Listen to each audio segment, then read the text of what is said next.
presented by Endeavor Hospitality Group and Andy Moore Honda of Bloomington. Looks over the middle, second guesses, fires, throws. Does he make the catch in the end zone? Yes! Touchdown! Oladipo to win it. Another one! He got Another it! one! Another one! Huge hole. He's at the 30. He's going to go. 10, 5, touchdown. Jonathan Taylor. Galloway finds Rob Finnessy, who fires the three, and he hit it! Now, from the Golf Club at Eagle Point Studios, here's your host, Jim Coyle. Hello, everybody. Welcome aboard another edition of Indiana Sports Beat Radio, of course, coming to you this morning live from BB's Market here in Bloomington, part of the WOW Club and Endeavor Hospitality. We talk about them all the time, every day, all week. Looking forward to seeing what my man JD is going to have cooking up today back here for some tailgate specials. And I am hungry. I came hungry. I had nothing this time. So I'm getting ready. Dustin Schutte with me as always, of course.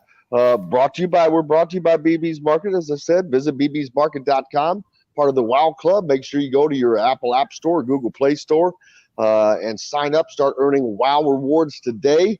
There's many ways you can do that. They are an Indiana Athletics sponsor.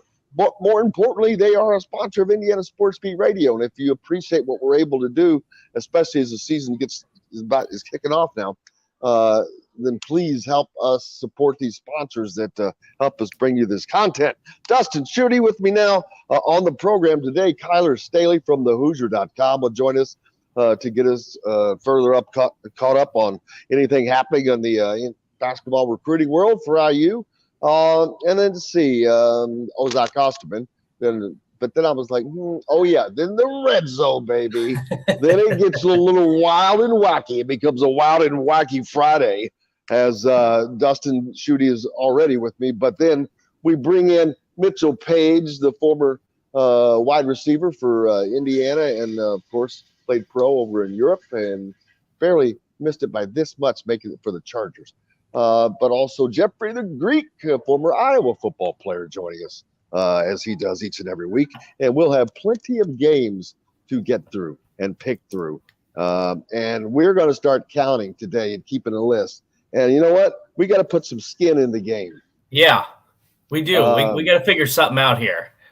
I've got. I'm going to put up BB stakes. Oh, something indigenous to where you are. Okay, I like it. I've already got yours. Gator sausage. Gator sausage, okay. Well, but it's a specific one, and I'm talking about. Have you ever been to the Superdome? I have. I've been around the Superdome. I have not been in the Superdome. Well, I was there for the Sugar Bowl back in 2008, maybe, I forget. But Louisville was playing Florida, and these were it was like a hot dog or a bratwurst type of deal in a bun, and they were only then $8, which may sound like a lot for a hot dog. I had 3 of those damn things. They were that good. And I really, really liked them. But then when I got home, I searched and searched and searched, but I could find things talking about those sausages at the Superdome, but I could not find those. And I was just so disappointed. But you know what? That's something great to talk to JD about today. There we go. Gator sausage. I'm going to have to see if I can find that down here. Now, I did have at a nice steak restaurant when I first moved down here. Gator sausage links, I should say. There you go, Gator sausage links. We did have fried gator tail, and it was some of the best gator I've ever eaten. And I've had smoked gator. I've had gator dip. This was not too gamey, not too deep fried. Oh, it was some of the best appetizers I've ever had. And I'll tell these, I can't wait to tell the guys when they come on, but this is a perfect thing that we all right, everybody's going to have to kick in like a limited amount of their indigenous bet. But if they lose, they got to come large with it. There you And go. this will be a very big, a great all-around thing. Gator sausages from you. BB's meats or maybe some other things to throw in from BB's here, of course. These beautiful steaks, which I had a filet last night. Oh my God. We got Mitchell Paige down in South Carolina there on the ocean. You know he's going to come up with some awesome seafood. There you go. But then I think of Jeffrey the Greek, and I'm like, man, we're good on corn here in Indiana. So what in the world is he going to offer from Iowa? Well, he's in Minnesota. He's actually in Minneapolis. So is there anything? See, I keep forgetting that. Yeah. So I will count that, even though is that where he's from? No, he's from Iowa, but he lives in Minnesota. Okay, so, I want to make sure of that. But I don't know. Is Minnesota famous for anything? I mean, other than I guess Minnesota. Fried fish, maybe because all the lakes up there. Man, everybody's got lakes. That's true. No, doesn't count. Doesn't count. How's everybody doing today? Hitting up some of the Andy Moore Honda hotline. Appreciate you guys and hoping you're having a great start to your day, Mike. It is a beautiful Friday. Absolutely. Yep. Thanks for reminding me, Tim. Queen Elizabeth, she's out. Out with the old, in with the new, baby. Sorry, too soon. Michael, on with us. Rudy the Boxer. How you doing, brother? Who was willing to predict how many wins does Indiana get in the Big Ten? Oh, you want to talk basketball schedule, of course. Yeah, we'll talk about that. Yeah, you know what? That's a good idea. How about we do that and take that? Well, it doesn't work, does it? Because we're sound. So that doesn't work. John, go ahead and take back over. My bad. See, every time I try to leave the producing alone. Did we talk about this yesterday with what was I talking about? What was I just talking about? The Queen? Well, we were talking. Yeah, then you mentioned the basketball schedule. And talk about that later. But I don't know if we mentioned this yesterday. We might have that Michigan and Wisconsin are playing on Valentine's Day this year. After what happened last year with Juwan Howard and the scuffle that unfolded. The basketball. Yeah. Then there is no way, and there's no way that's accidental. No, I think that's a great job by the Big Ten. It is funny. So, yeah. But, yeah, we'll talk about the hoop schedule, of course, when Kyler Staley comes on with the from the Hoosier.com and plenty more. What are your thoughts on it? Anything what stood out? I'm not going to be predicting wins today. That's for daggone sure. I'm just now to the point where I might consider predicting wins for the football team, dude. There you go. And normally I would do that before the first game, but this is one of those years where I'm like, I'm not saying anything until I have to see this team. I have to see what is what. Okay, I saw enough to go out on a limb now, and yeah, I have, and actually, for not having seen them. And I kept saying, all right, here's what I think they're going to have to do. I think it's going to be kind of Basilak because of this. And I think they're going to have to do this and this, which is exactly what they did. And it was a total guess. And that's just because that's what they have to do. And our predictions for that I gave for the Hoosier.com, it just comes down. It's simple. You have the talent to do what you have the talent to do. Yeah. And really no more in football. You have to have the talent. It's not it's D1 football is not a sport that one guy can dominate. No. You've got to have a guy on the line. You've got to have a receiver. You've got to have a back. You've got to have a mid defender. You've got to have somebody in the secondary. You cannot have not D1 football is just not can't be done. You can't dominate like with one guy. Right. And you can't, and one of the things is that, we went into this season, we talked about it all year, and we had no idea. It was impossible to predict what this team was going to do, right? Because we had no idea what they were going to look like, who was going to play what position, what the offense was going to look like. We had absolutely zero clue.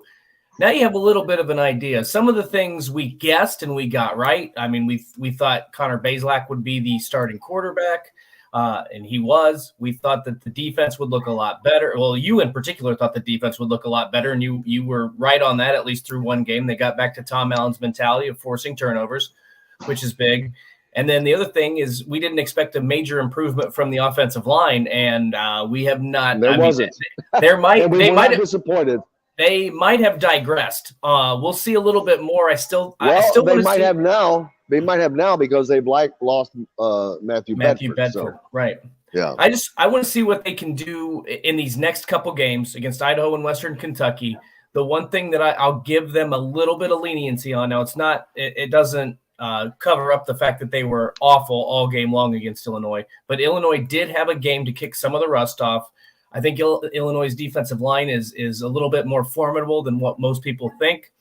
So, but it's not even close to what they'll face when they play Michigan, Ohio State, and Penn State. You like that word? I like formidable. Makes you sound smart, doesn't it? Yeah, when you say it, formidable. I love it. Formidable. A very formidable opponent.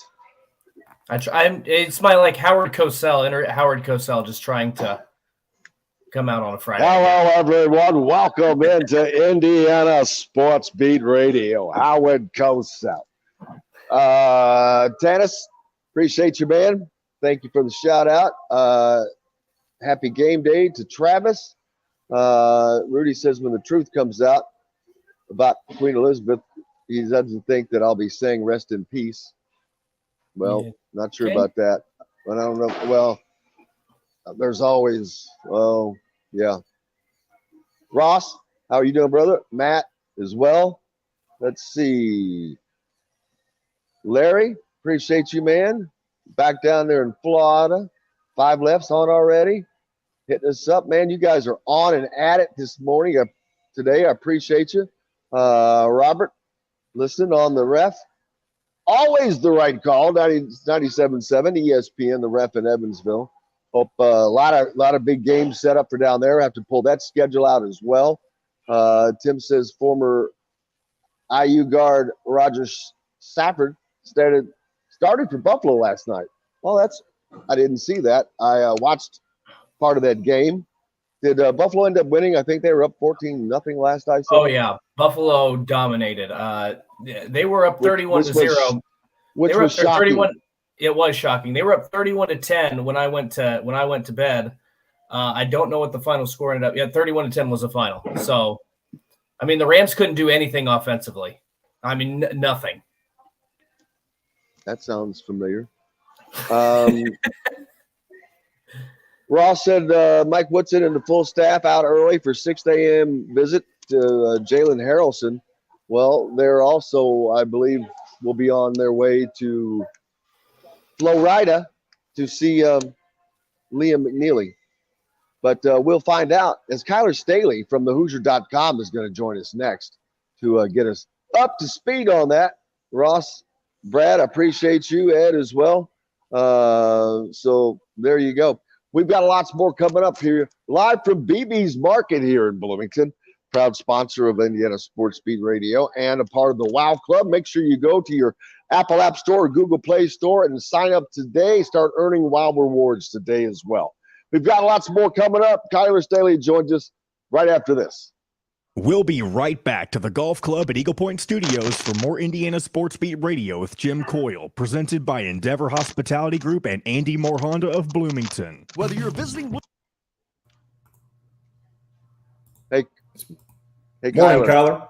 What's up? Kyler, what do you got? We can talk about the Big Ten schedule. All right. I can maybe make a small note towards the end.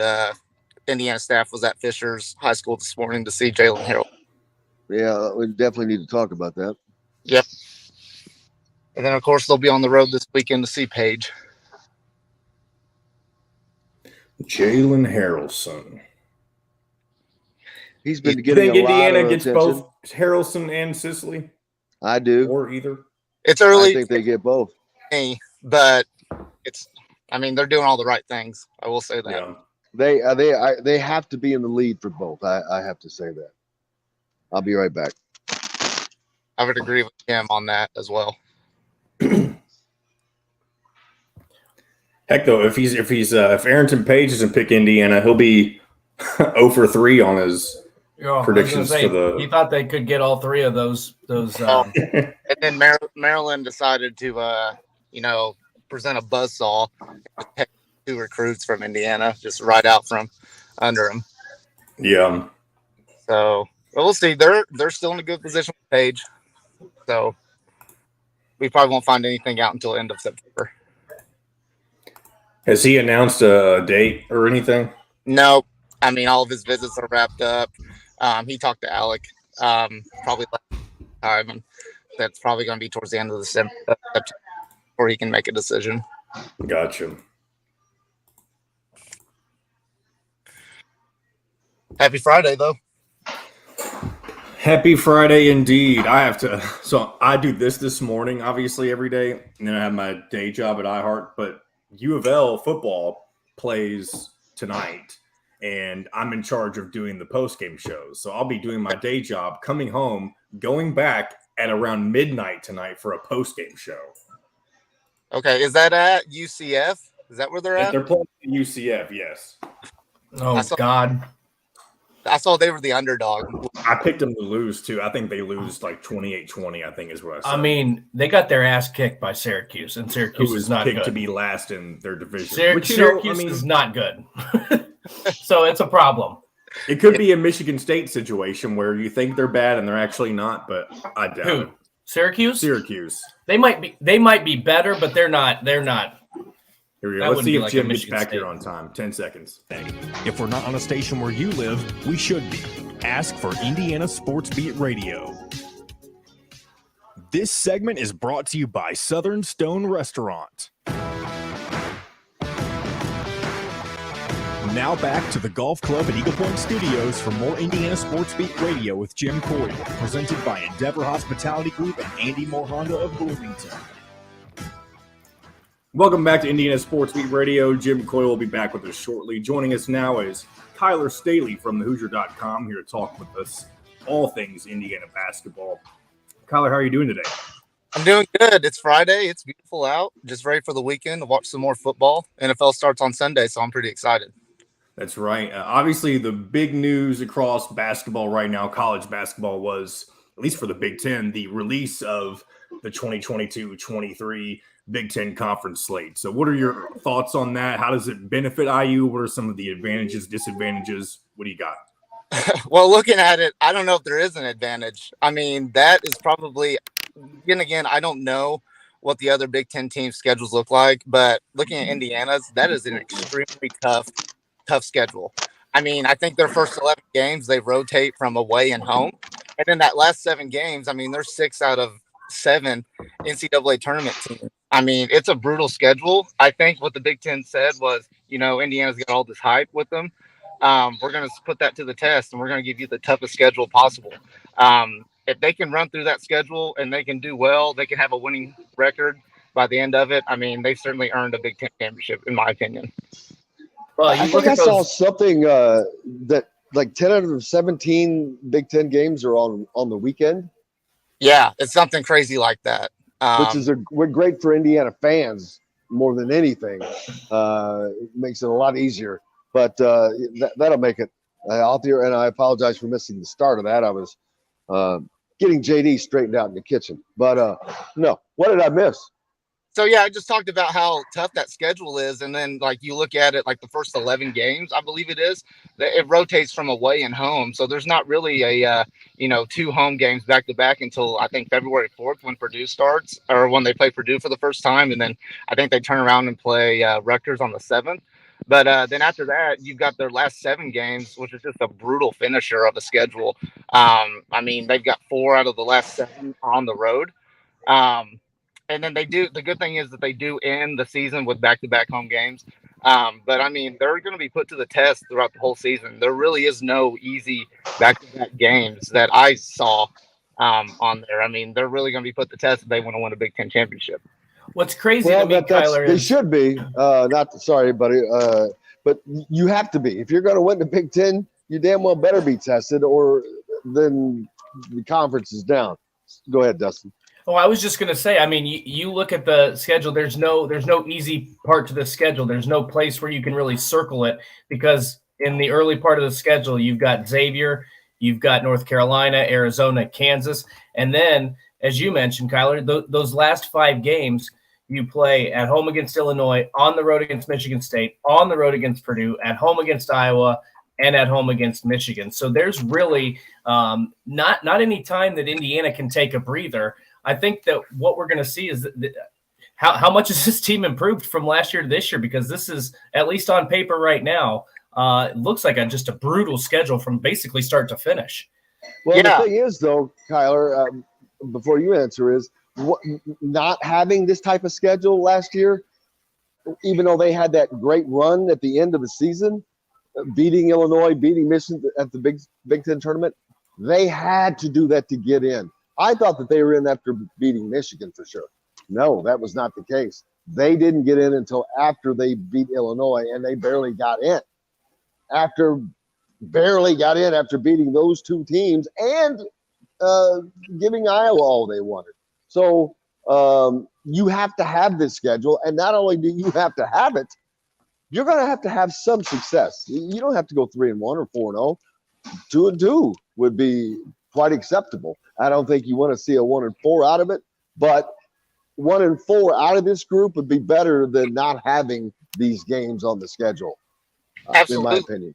I would say this is probably the toughest schedule that Indiana's had, even before the Archie Miller era, in my opinion. I guess the key right now, like right away off the bat, is you've got to protect home court. You have to. They have to win home court. And then you go down in the Big Ten schedule, you've got to sneak out some wins on the road. I mean, this team was 3-11 on the road last year, which is, an improvement from seasons before as they went on that year-long streak of losing on the road. But at the same time, I mean, they've got 3 away-only games. I think it's Penn State, Maryland, and Minnesota. Those are must-win games. You've got to win those. Those 3 teams are projected to be kind of at the level they were at last year. And Maryland might improve just a little bit. But you've got to take care of those. And then, the home games, you've got to at least split them if you're traveling on the road versus the opposing team. You've got to take care of home. I mean, if this Indiana team wants to win a Big Ten championship, you've got to sneak out some road wins, and you've got to protect home. There's no question about that. Yeah, it's another thing that caught them, that bit them in the backside last year, is not taking care of business on the road, not getting that win at Northwestern, not getting that win at Wisconsin, not getting that win at Syracuse. Those were all games that this team should have won. They have to win those games this year. You cannot lose those games, which, I mean, no one needs me to tell them that. If Indiana is going to be the team that we think that they are going to be, which is a top 3 team in the Big Ten, then that's what they're going to have to do different, that they did not do last year. You can't not do those things, because if you don't, you're going to end up squeezing in the NCAA again and getting your ass sent out to Portland on a midnight flight or a 4 a.m. flight that just the whole deal. So you got to work yourself out of that. You have to put yourself in a position to where you take it out of the NCAA's hands at the end of the year and those things. Yeah, and honestly, if they squeeze into the NCAA tournament, in my opinion, I think it's the best of the season. This team's too talented to, be in a bubble situation. If this team does not get to the second weekend, I think it would be disappointing. But that's a long time down the road, so there's no point in getting all that stuff. But getting back to recruiting, mainly, I guess, because we've talked yesterday with Alec, Aarons and Paige. I know that the coaches were 4 deep at Fisher's this morning to see Jalen Harrelson, who's been getting a lot of love, rightly so. I think he's underranked, first of all. When those rankings came out, I'm like, are you kidding me? This guy's a 6'7" badass point guard. And there was they had a 5'10" kid, which I'm sure he's skilled, but that kid or any other one like it cannot take Jalen Harrelson. Period. A Jalen Harrelson. So that's another off topic. But they're up there to see him. They're going to see Liam McNeely at Montverde, which if that's happening, won't they still see Derek Queen if that's the case? Yeah, I don't know if you saw. I didn't see the Liam McNeely if they were visiting. I know he's coming on a visit with Derek Queen in a few weeks or so. But this morning they were at Fisher's. They were 4 deep at Fisher's. The whole coaching staff was there, and from what I heard, is it was the Indiana was the only school that was there to see him. So they made a quick stop here before they go this weekend to see Eric and Paige. They're still trying to get that one last visit in with Paige. They're trying to, try to close the deal with him. I mean, this is a big weekend. They are in desperate need of him. They are in desperate need of him for 2 reasons, because he's a player that Mike Woodson covets. But if Indiana were to not land Arrington Paige, that sends a hit to the recruiting, because they lost the Carr and Smith to Maryland, but it's not like they got beat badly. They got beat by somebody at home. So it's not, but the perception would then be, if you don't get Paige, that would be, I think, a little cause for not concern, but not landing the big fish as they are, but they're not. It's not that they're still not to that level where back in the day, like if a kid was from Indiana, it was over if Indiana offered. They're not there. They're not there in this state yet. Yeah, and then one thing to obviously watch for that Alec touched on a little bit is, if Paige is going to play with this point guard that he played with this summer, which he was a top 5 point guard, Isaiah Collier. Cincinnati's a school that's recruiting both of them. I mean, that could happen. And if, let's say, Indiana doesn't land Paige, there's still options out there. There's still the potential of Derek Queen. If they could get him to reclassify, obviously that wouldn't be until about the spring. And then there would be the transfer portal. And then there could be a late bloomer in the 2023 class that they could pick up in the spring as well. It's not the end of the world if they get Paige, but it'll certainly, put a dent in their plans right now. Well, yeah, and I know that they could get around it, but it's just the perception, and then when you see that, it just you're asking yourself, well, why? Why are I get with Carr and Smith, those guys are from that area, and they've got a good thing going over there, the recruiting. So, and that's a good program. But Paige is one of those guys where he's a free agent, and they've been really hard on after him, and I think they kind of need to land him, or I think the recruiting takes just a little punch in the gut. Yeah, especially, they have an amazing 22 class. Woodson did a really good job there. If Paige doesn't commit right now, they just stand at Gabe Cupps and Ja'Kai Newton, which is, 2 great players and stuff, but they don't have that. They don't feel that front court player that Paige would bring. And their pitch to Paige is he comes in, he can play his game. He can, like Woodson compared his style of play to Race Thompson, Trace Jackson Davis, who both have free range, play their game. Paige comes in, he would get minutes right away. He paired up well with Malik Reneau. Those two would play well off each other. So, they've given all the pitches. They've laid it out for him and everything. Now it's just up to Paige whether he wants to commit to Indiana or not. Jalen Harrelson, as we've been talking about a lot, they put a lot of energy into him. It's, again, early. We're talking about a kid who is going to be a sophomore in high school,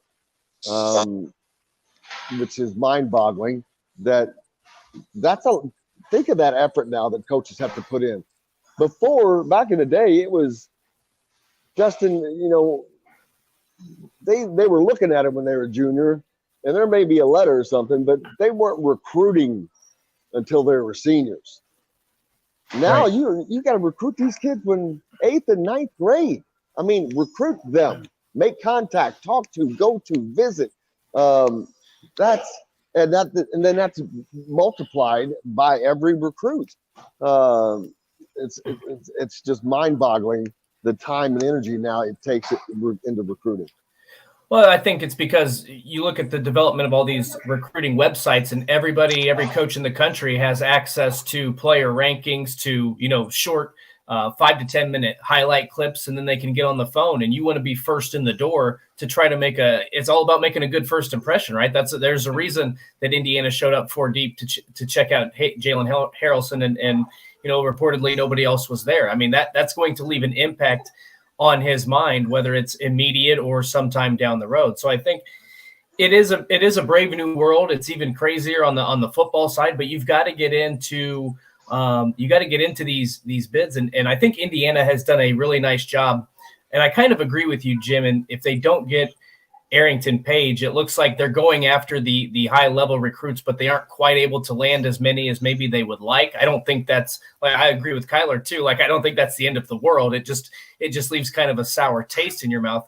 But I also think that Mike Woodson and his staff have done a really good job of casting a pretty wide net.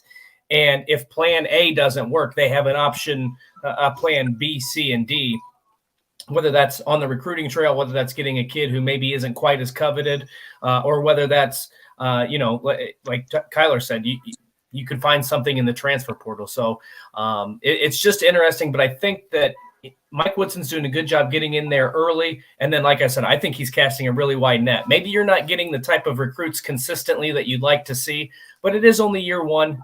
If they make a big splash this year and are contending for the Big Ten title and get to that second weekend of the NCAA tournament, then you're going to start to see some of these dominoes fall. Yeah, they haven't won anything yet. Right. They barely, like I said, they barely made it into the NCAA tournament this year. And Indiana fans forget, they look at everything like an Indiana fan.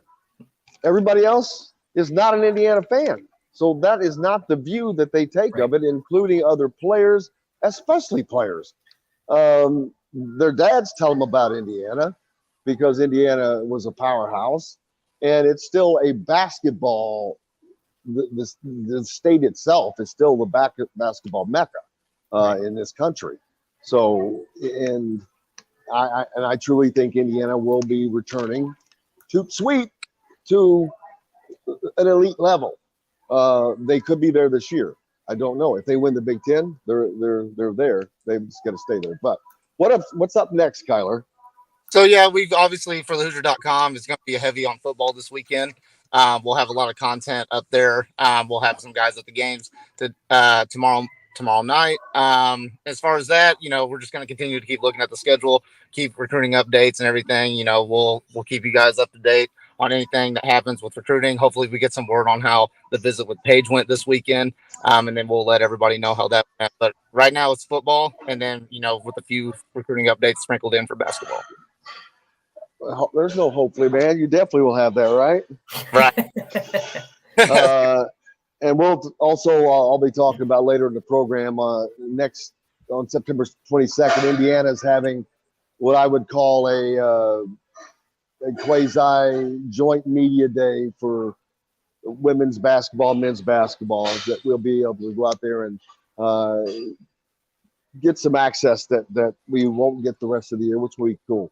So, yeah, look forward to that. Make sure you give Kyler Staley a follow. Go to thehoosier.com for complete coverage of all things Indiana basketball and football and all sports related, recruiting, news, game coverages. They'll have complete coverage of the game this weekend, as well as I can't wait to give you my pick for that. But have a good weekend, man. Yep, you guys as well. Absolutely. Kyler Staley from thehoosier.com joining us. And I think we're open in the next segment, right, John? We should be having Derek Jackson, but we will see when we come back from break if he's here or not. Oh, okay. Well, all right. Well, hopefully we're open. We got so much to talk about. Regardless, we're back with lots more here on Indiana Sports Beat Radio, brought to you by our good friends at Go Team. I had some of those last night. They were delicious. It was the s'mores flavor, and I'll also, when I come back, I'll be talking about. Come on now. Dun, dun, dun, dun, dun, dun, dun, dun, dun, dun. That is a steak shish kebab. We'll talk more about those that JD brought out from here at BB's.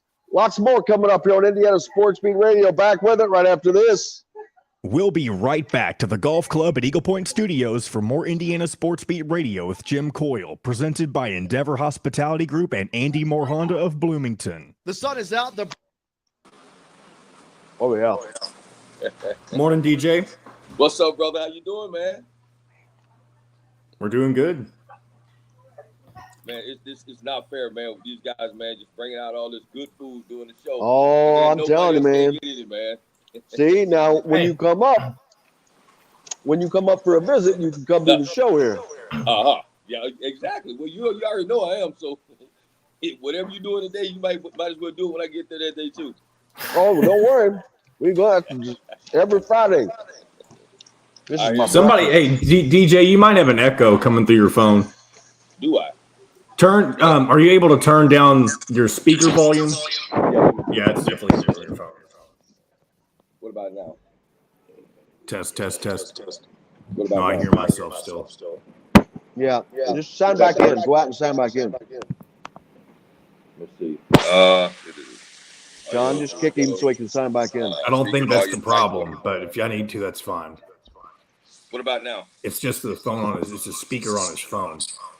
Yeah. What about now, man? Well, there's probably no way if the speaker is on, there's probably no way it's not going to echo. Let me see. Okay. Can you? Do you have headphones at all, DJ? No, I don't. I did turn my mic volume down. No, you want the mic volume louder. I'm sorry. I mean the speaker volume. I'm sorry. Okay. Speaker volume, audio, mic volume. Let me see. Nah. Happy Friday, Gino. Well, all right, we'll just here. I'm gonna kick you out, DJ, and we'll have you come back in. I don't think it's gonna solve it, but you never know. It might. But he's never had that issue before. But oh well.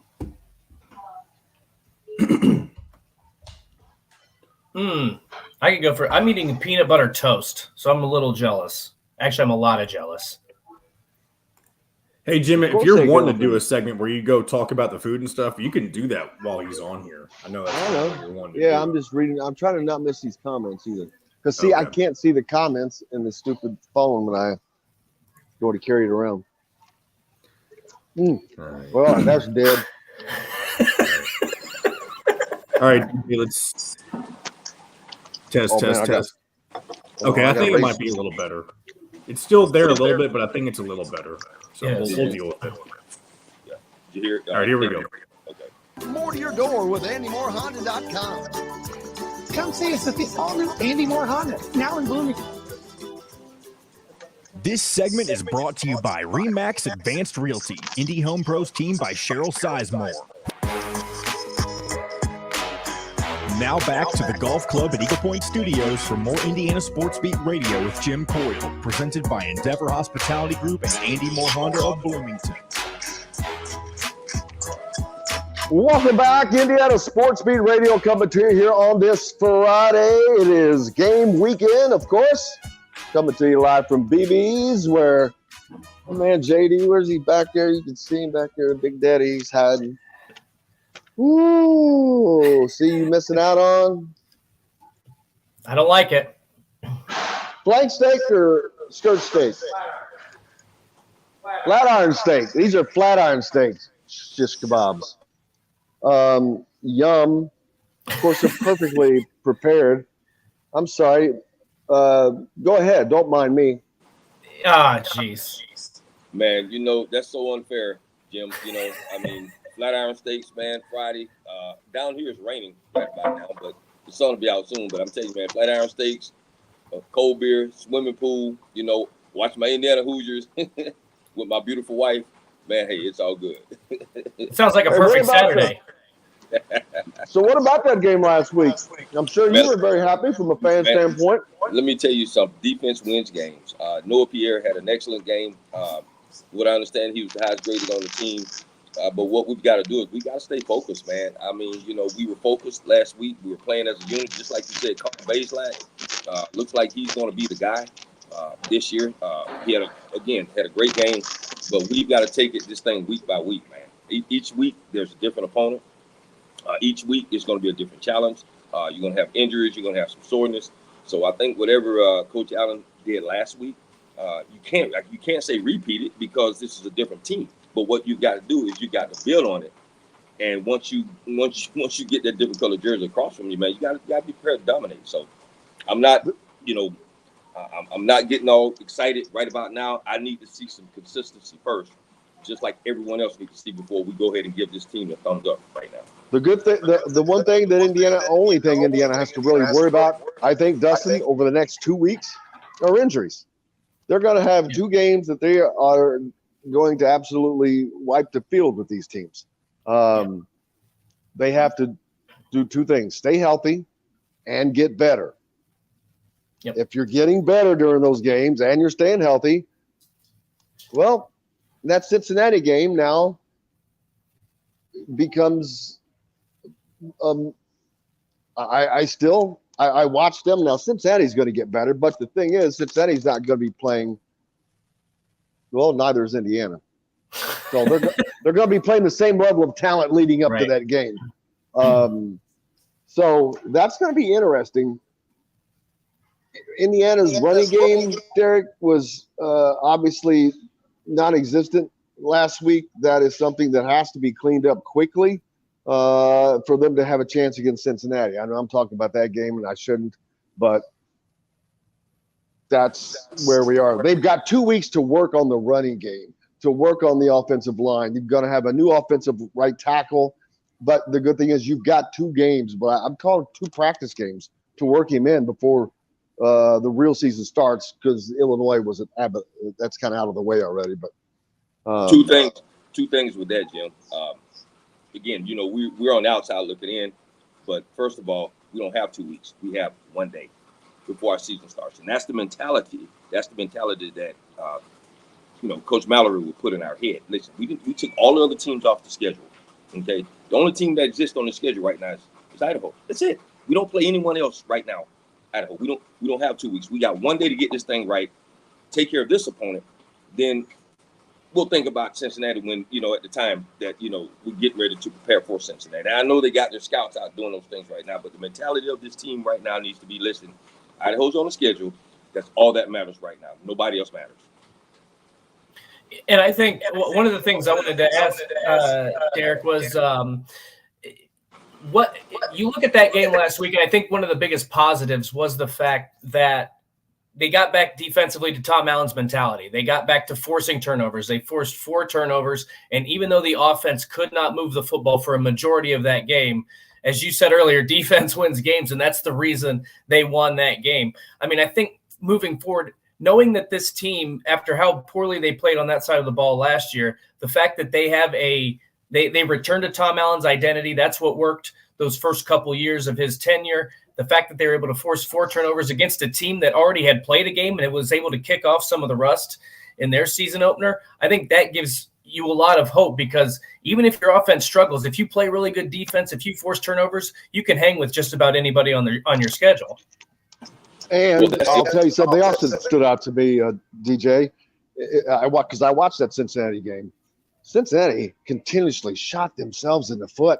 They were in the red zone once, and I know they had 4 straight penalties down there. Indiana did not do that. They were clean they may not have been as successful on offense as fans would like for them to have been, but they were clean. They didn't make a ton of mistakes. That's gigantic, because those mistakes just absolutely kill you. And when you're on the margin like Indiana is right now anyway, you have to have everything on your side of the ledger, especially if you keep mistakes on your side of the ledger.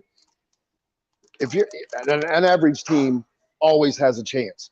And I'm not saying Indiana is just average, but they can keep doing that.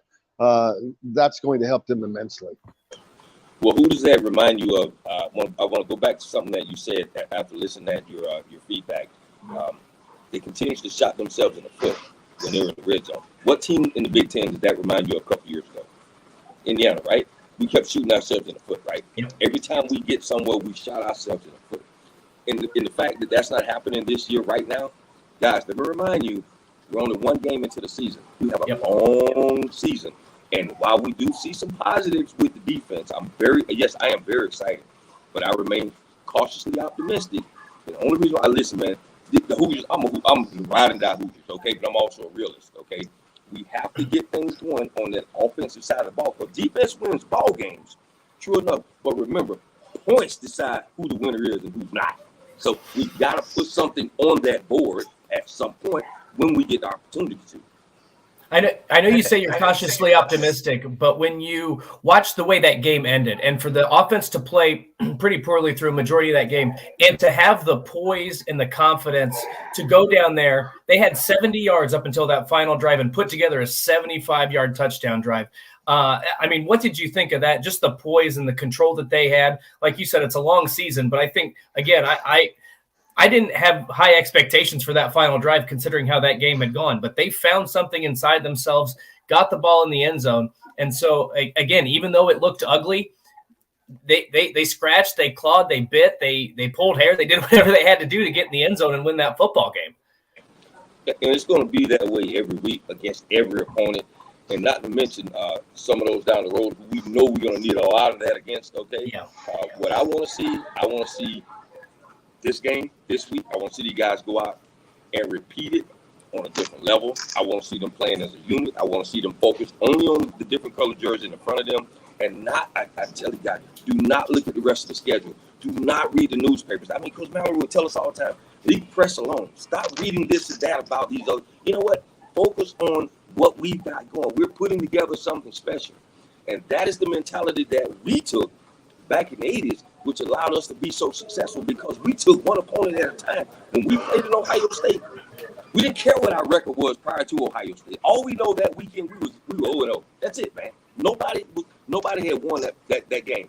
So this weekend, I'm telling you now, I've seen these opponents we supposed to dominate. Listen, Idaho guys, they're going to be ready for us. Believe me when I tell you that. So we've got to stay mentally focused, and we've got whatever goals that each position coach has asked of their players.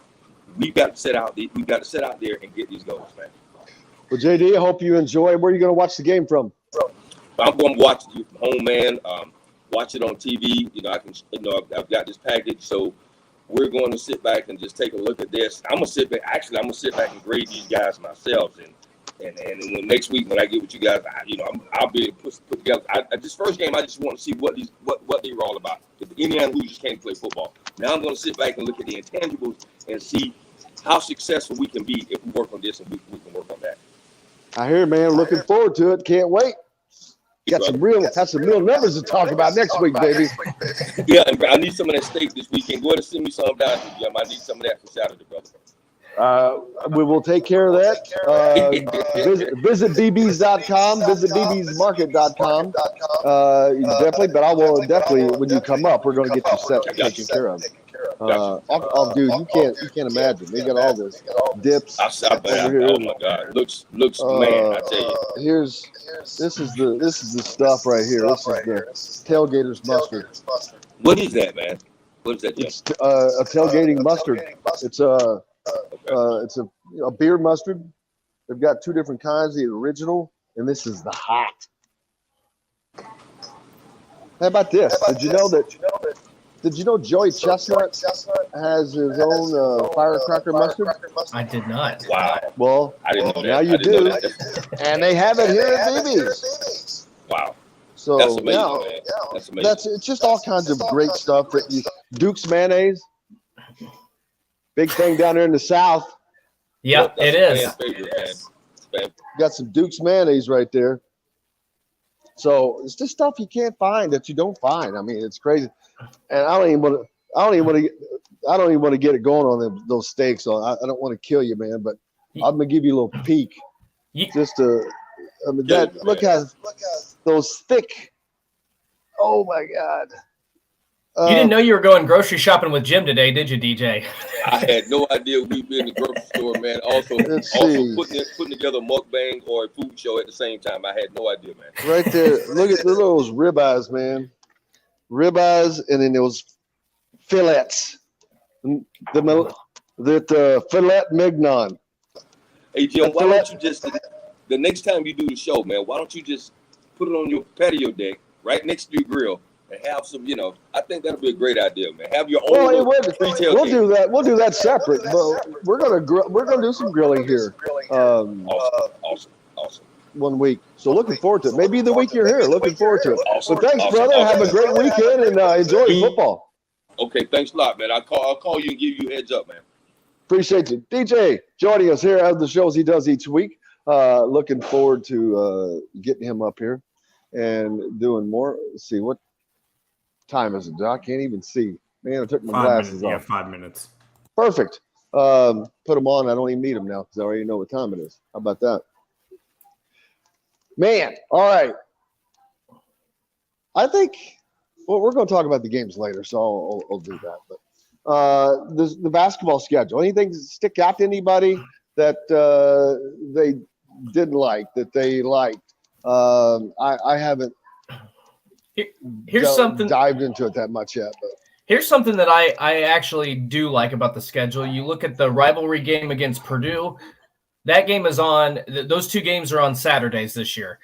And I love that from a fan perspective because typically that game – it's only fair. You almost have to do that, man. Well, but they've done it in the past where it's on a Wednesday night or a Thursday night, and usually it's like in that 8 or 9 o'clock time slot. Well, as long as both of them were like that, that's acceptable. It shouldn't be because that should be a great game.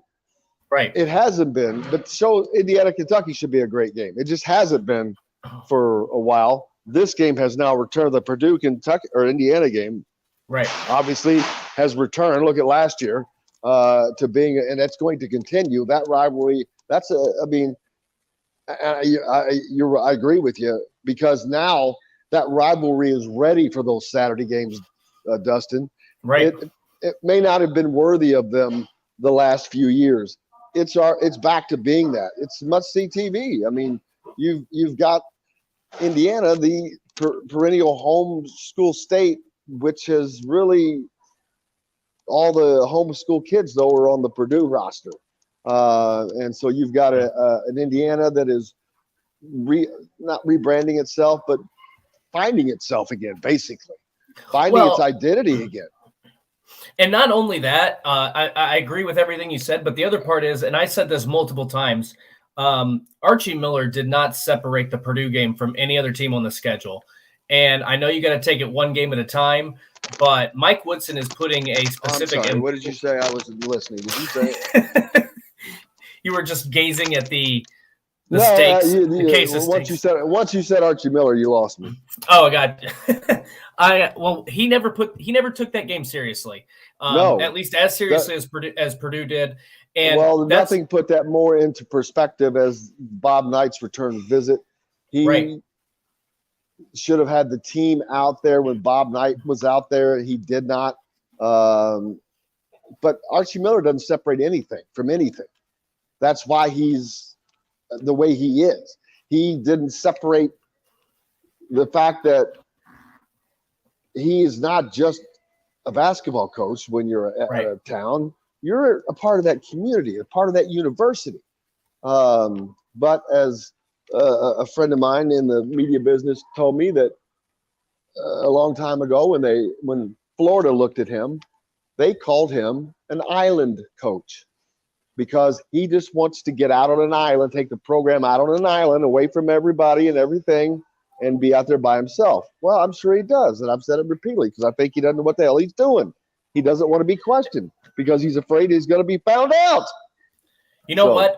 I think that's fine at Rhode Island. I think at a small school like that, you can do that. And you can do that at Dayton, I guess. That's perfectly fine. Well, I mean, Dayton always seems to have a good basketball team no matter who the coach is. So they had that program has been good for a long right. Donaher days. Just my point on that was that Mike Woodson put an emphasis on the rivalry game. You saw that last year beating Purdue at home. He played in it, and he's played in it. He understands it. And he played in under Bob Knight. And they had a chance to sweep that series because they played Purdue tough and had a chance to tie the game, send it to over. I don't remember what the final score was, but it was either win the game or telling us you got to take a break. Oh, my bad. No, I'm just letting you know. We got Zach Osterman coming up next from the Indy Star. plenty more as well as the Red Zone happens after that. Don't forget, we're brought to you by our good friends from, if you're in the market for a home in the Indianapolis area, Cheryl Sizemore in Remax Realty. Her 2 decades of experience could be the difference between you getting the home you want or not. So reach out to her, Cheryl at IndyHomePros.com. She's great to deal with. If you're looking for a home in the southern Indiana, Louisville area, Barbara Pop Real Estate Services has served that community for 3 decades. Reach out to Matt Lincoln, Matt at barbarapop.com, and he will get you in the home that you want.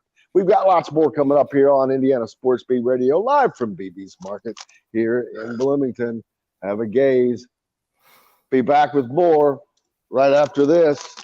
We'll be right back to the Golf Club at Eagle Point Studios for more Indiana Sports Beat Radio with Jim Coyle, presented by Endeavor Hospitality Group and Andy Moore Honda of Bloomington. Andy Moore Honda.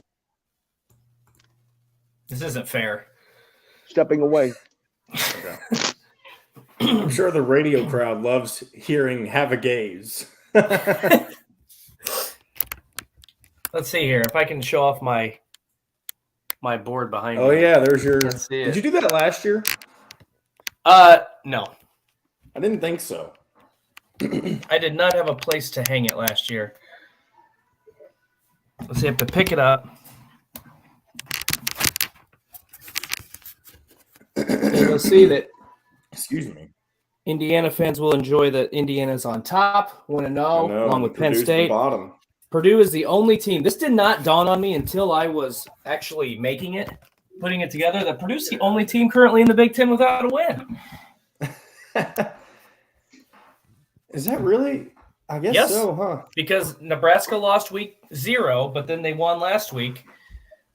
Illinois lost, but they won in week 0. Northwestern didn't play. They won in week 0. So everybody has won at least a game. Everybody in the Big Ten East is undefeated. And then all 3 losses are in the Big Ten West. The Big Ten also has not lost a non-conference game yet. As the SEC? Yes, they got the Florida State LSU game. Nice. Come on, John. There were so many games, I can't have time to think of all of them.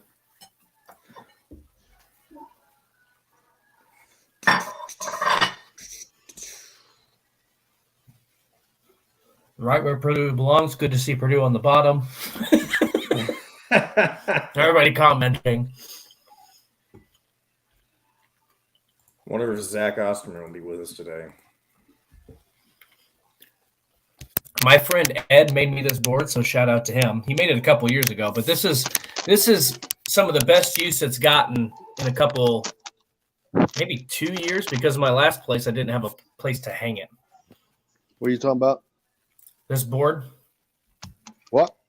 my board behind me, my Big Ten board. I thought you said gourd. No. Well, it is fall. It's pumpkin spice season, baby. Oh, I man. thought you said. We may or may not have Zach with us today, but That's cool. It is what it is. We got plenty of stuff to talk about, man. oh, I know, but I've got to let you know. I'm not just going to be like, oh, fuck no. it. I don't know. No, that's cool. No, I appreciate it. Jim's going to talk with his mouth full. All right, here we Nope. go. You in the home you want today. Cheryl at IndyHomePros.com. This segment is brought to you by Feast Market and Cellar. Now back to the Golf Club at Eagle Point Studios for more Indiana Sports Beat Radio with Jim Coyle, presented by Endeavor Hospitality Group and Andy Moore Honda of Bloomington. Welcome back. Indiana Sports Beat Radio coming to you here on this Friday game week. Brought to you by our good friends from Feast Market and Cellar. I stopped by there Wednesday night when I was going into the Tom Allen show, and I had not spent a lot of time in there. Zach, who's with us, has, but I was amazed at as soon as I walked in, the smells of food. I ended up leaving with calamari and they were having a wine tasting. So I felt obligated to contribute to the cause. Zach Osterman, how are you doing, my friend? I'm good. How about you? I cannot complain. It's a beautiful Friday. Game week. Not looking forward to getting home at 1 a.m. again, but other than that, it's looking to be a very good weekend for Indiana football. You've got the recruiting going on with the coaches out on the road. So a lot happening this weekend. Yeah, I mean, I'm with you on the kickoff times, but it does feel like we are kind of well and truly in fall now, just the fall schedule of not just football, but, soccer, volleyball, and just the wider idea that, after Labor Day, it always sort of feels like that's, kind of when we officially put summer behind us. And, I mean, like this morning, I don't know about anybody else, but when I helped get my kids off to school this morning, it was properly cold outside. Well, as you'll notice, I'm wearing long sleeves. I was like, I already knew from last night. I'm like, I'll be wearing long sleeves tomorrow. Yeah. No, like I said, it genuinely sort of feels like we are kind of officially in fall mode here, just with when the sun's coming up and going down, the temperatures in the mornings and at night, the sports going on around us, everything just feels very fall. For Indiana football, they survived week 1, the test of winning, first of all, beating Illinois, winning a conference game. They did a lot of great things. They won a conference game when they hadn't done that since 2020. So they got that off their back and started. They looked good in a standpoint offensively that they did not make a lot of self-inflicted wounds that killed them. I've used Cincinnati as an example, who I watched that game, and man, oh man, did they make a ton of mistakes. A lot of stuff for them to clean up, but that game-winning drive, having the poise with no timeouts to do that, to succeed that showed a lot. The defense, they're going to get better. I think that I don't know that Indiana fans could be any happier with the result of that game, minus the running game. Yeah, I mean, I even think there is an extent to which why you probably feel better in some ways about a 35-13 win.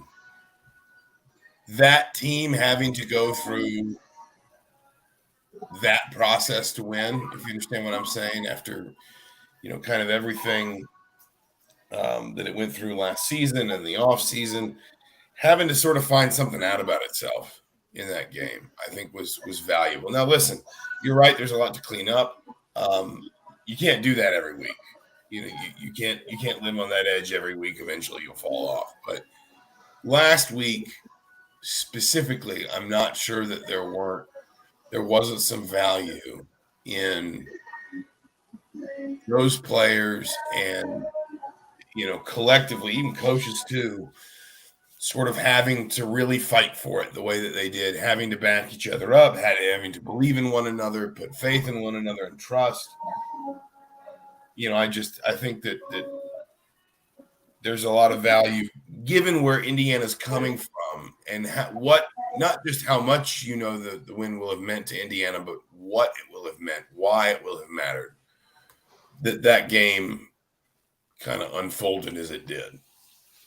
Yeah, I said that after the game as well. I thought that considering everything they went through last week, I think it's kind of beneficial that they were able to get a win the way they did, having played as poorly as they did offensively through a majority of that game and piecing together a game-winning drive. Because you don't know this as a player, and it's not your mentality as a coach, but you've got kind of these next 2 weeks to kind of impose your will, work on some things, especially this week against Idaho. But what did you see, from that offense throughout the course of the game? The passing attack looks like it's much improved, but obviously the running game is still in question. Do you think they're going to be able to work on the run game this week against Idaho and try to find some sort of rushing attack, whether that's an extension of the run game through short passes, or is there any hope for this rushing attack? I mean, I think it probably depends on, essentially just where you set your expectations. I think there's hope for Indiana to be better.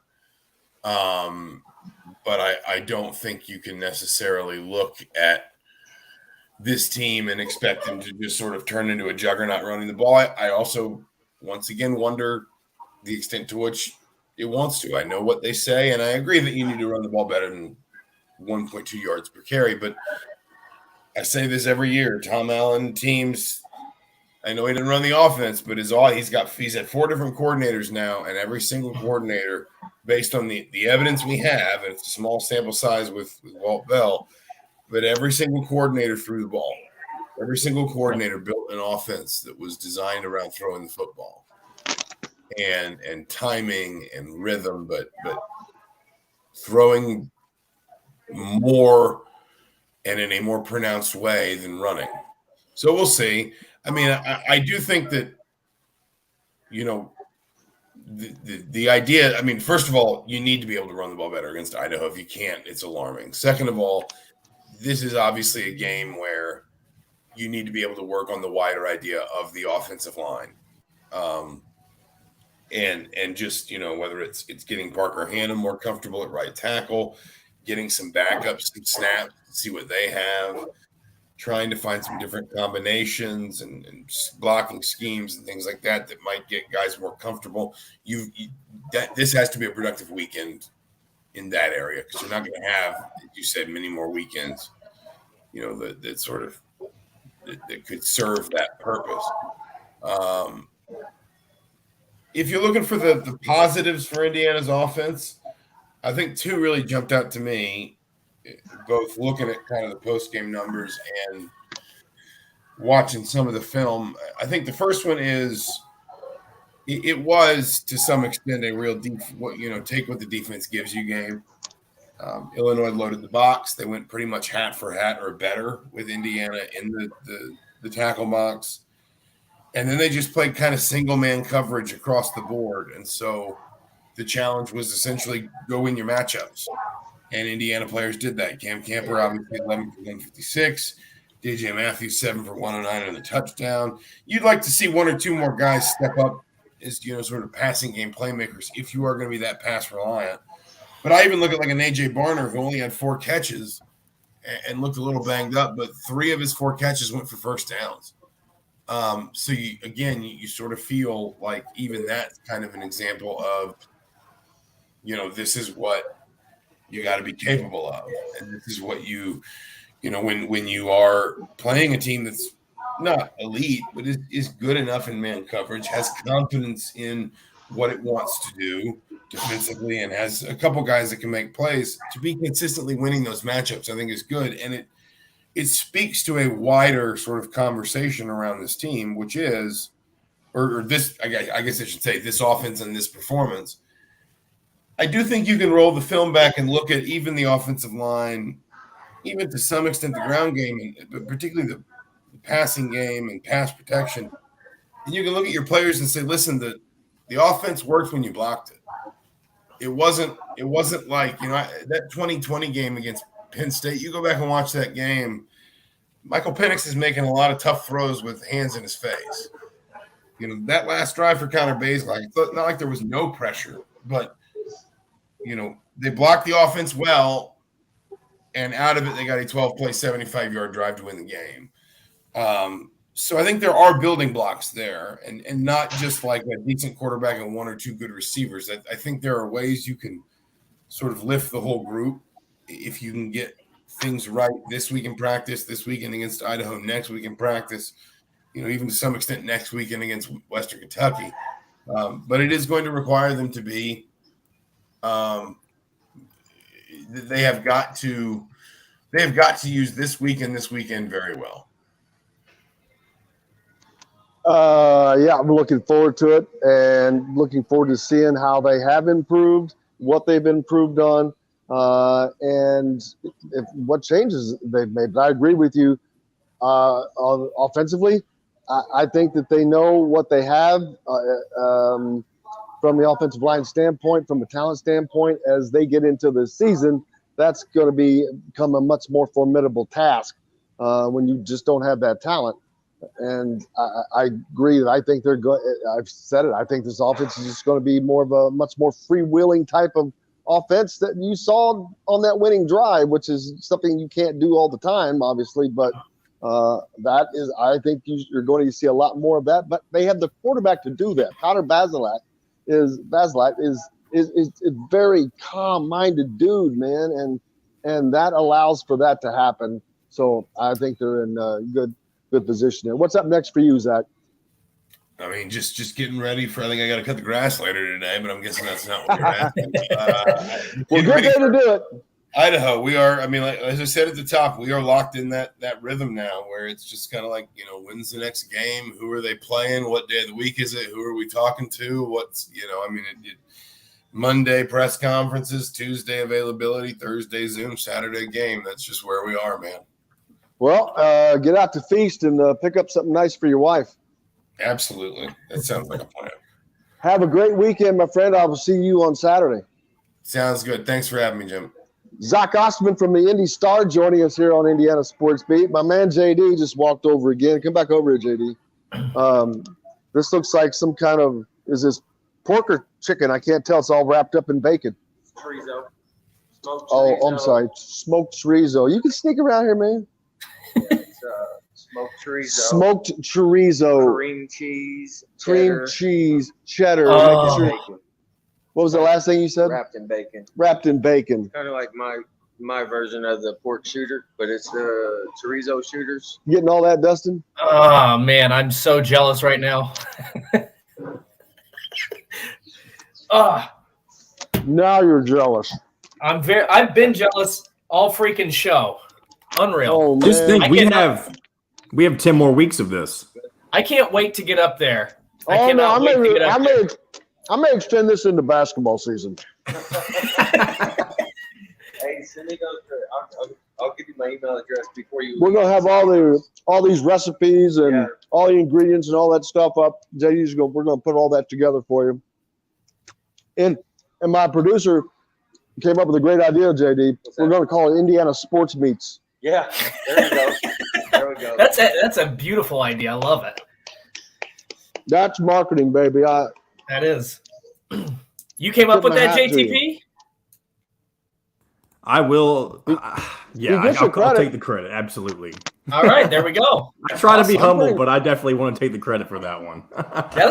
Just take it. Don't be too humble, man. That is great play. I love it, dude. Do I even need to say anything? I know you all can't see this for those who are just listening. I wish I had smell-o-vision. Yeah, no, you don't really, because it's too good. We got to take a break. We got lots more fun coming up, actually. Coming to you live from BB's Market here in Bloomington, part of the Wow Club. Make sure you go to the Wow Club on your Apple App Store, Google Play Store. Sign up today. Start earning Wow rewards today. Visit bbsmarket.com. They're your local meat shop and caterer, no matter where you live. Garnish Catering on there. There's all kinds of great things. But we got lots more coming up. The Red Zone about to start, man. We're about to get at it.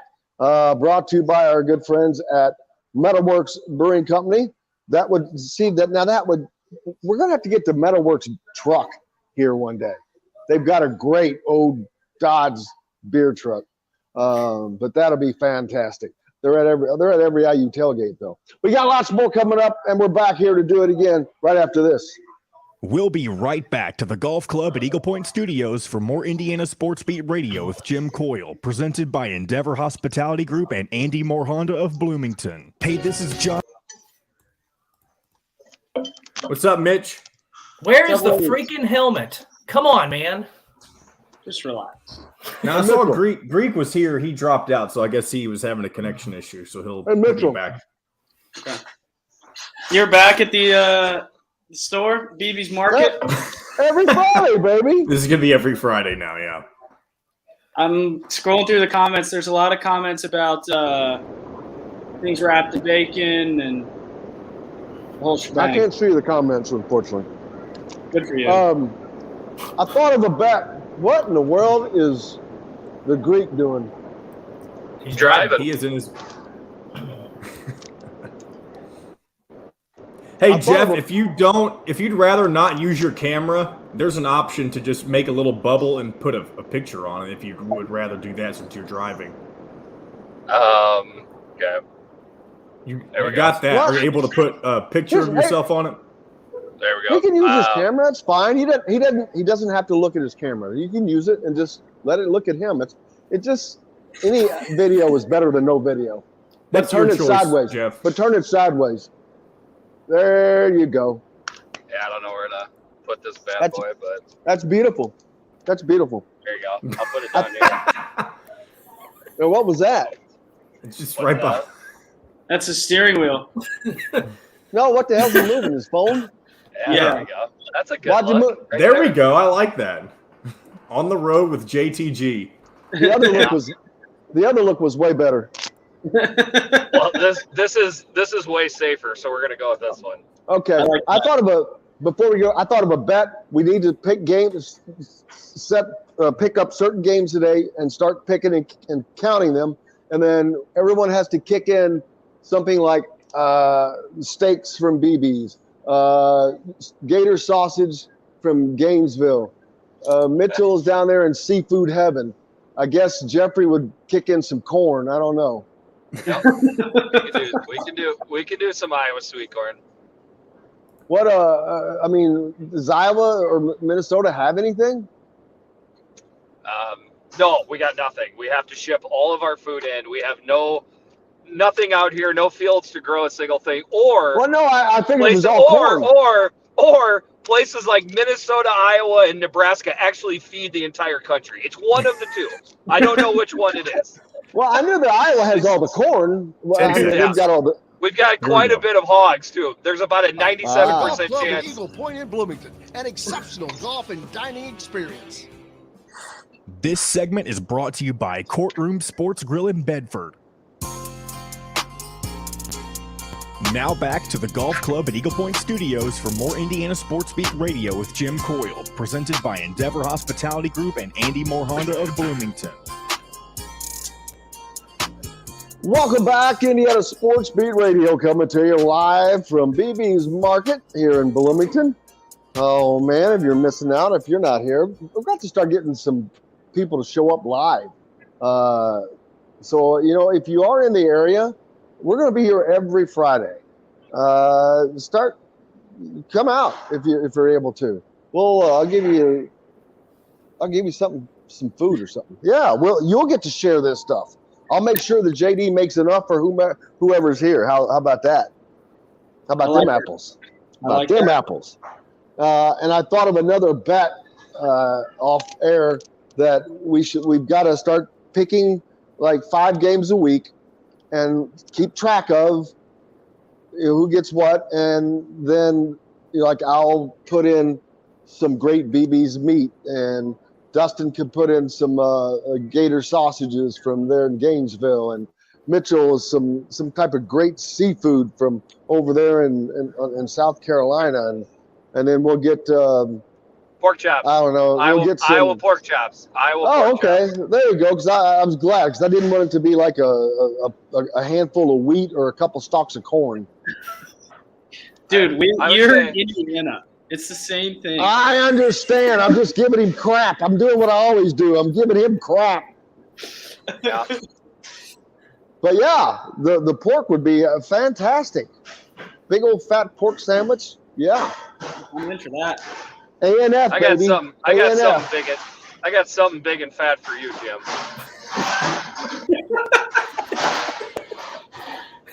Family show, brother. Family show. Happy Friday, everybody. It's That'll wake don't you up. forget. Eyes on Big Podcast is only a podcast. Don't forget. John, you might want to mark that time. How's everybody doing? Week 1 of college football in the book. We'll start off talking about Indiana, and then we'll move on to everybody else. Mitchell, Indiana, it wasn't pretty, but it was good in a lot of ways. The defense did look good, and they're going to get better. The offense looked but did that drive just to be able to do that with no timeouts and not step on your own toes and penalize yourself and to be able to manage the clock. We're talking about a brand new coordinator with a different quarterback who's playing with different receivers. Everything was different. These guys had no familiarity. But that last drive looked like these guys have been playing together for 2 years. Yeah. And they came together. So you're not going to do that all the time, but they have that capability. So yeah, I thought it was about as good as we could have hoped for. Obviously, everybody's going to see the O-line issues and think, oh, we haven't gotten any better. And there's a lot of truth to that. It does make it hard, but you also got to realize that Illinois was trying to make Bazelak beat them with his arm. There was 8 guys in the box on some plays and generally 9 guys from the line of scrimmage on every play. 9 guys, 7 or fewer yards from the line of scrimmage, I should say. They were making it hard to run the ball. And when you're outnumbered, I don't care who it is, it's going to be hard to run the ball. And they did just enough. And hopefully you see some improvement this week and we can impose a bigger, stronger, impose our will, I guess, on a lesser opponent in Idaho, but we'll see, we'll see. They're Jeffrey, gonna kick the crap out of Idaho. Yeah, I hope so. Well, the reason I say that is how hapless was their offense last year? Yeah. I mean, they put 56 points on this team last year. They scored 24 touchdowns all of last season. 8 of them came in this game. Yeah. Idaho just went to Washington State and gave them the lead. They had the ball for 36 minutes and did not even get 300 yards of total offense. Okay. Don't need it. It was a one-score game. Indiana's good. I think Indiana smokes Idaho. I agree. I think it's a game that you need to come out and smoke Idaho. I'm not saying it's going to be a game, but I know what's going on in the building right now is ultra intensity and making sure that you don't think, well, we scored 8 touchdowns last year, we're just going to do it again. I expect to see a very focused Indiana team, especially up front. That needs to score. This team needs to score 8 touchdowns. I agree. They're going to build off some confidence off the last drive. I mean, that's the last drive in the Illinois game couldn't have been more perfect for the season. For whatever reason, when I was watching it, it felt like, okay, what are we going to be this year? When we started that drive, what are we going to be? And the fact that they faced the challenge, Illinois, I thought, played really well, did a lot of things. I thought they dictated the entire game. Indiana snuck away with a win. Illinois felt like they were going to win for. Buddy, how about the first 2 plays of the game? It looked like Walt Bell sent the plays over to the defensive coordinator. I felt so sorry for Sean Shivers. And when I rewatched that game, they had a 3 wide set. Indiana did. So they had 3 wide outs to the left, which been strong side defense. Yeah. The guy that made that hit was the cornerback. And I rewatched that play. As soon as that play started to develop, he leaves his man and made a beeline straight to Sean Shivers and knocked him into last year. Yeah. It was more like Sean Shivers. Yeah. Dude, I'm telling you, I don't think he was right for at least half of the game. And that may have been part of Indiana's running problems. He got knocked into next year. As a guy that's run plenty of bubble screens in my time, you were never worried about, especially in a 3 wide set, because those guys are always going to be blocking man-to-man, and the outside guy's block is the hardest because that corner is already looking inside, and he's going to see the play develop right away. And he's going to trigger, and that outside guy has to know that, and he was just a little bit late.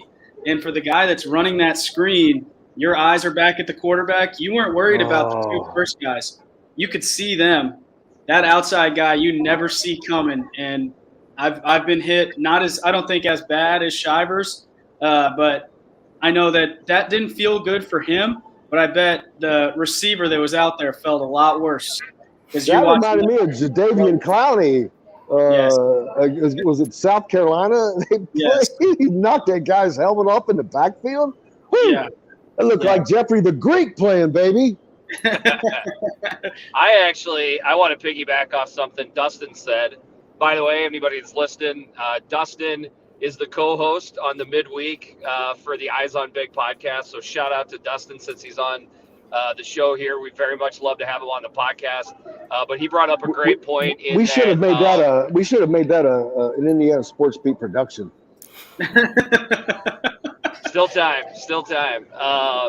But Dustin brought up a great point. I didn't even think about it with the recap on Sunday with Kurt, which is that sure looked like Indiana football under Tom Allen. You know, doing what you can to keep the game close, forcing turnovers, and going out and having a team win with that last drive. So very much a Tom Allen looking deal.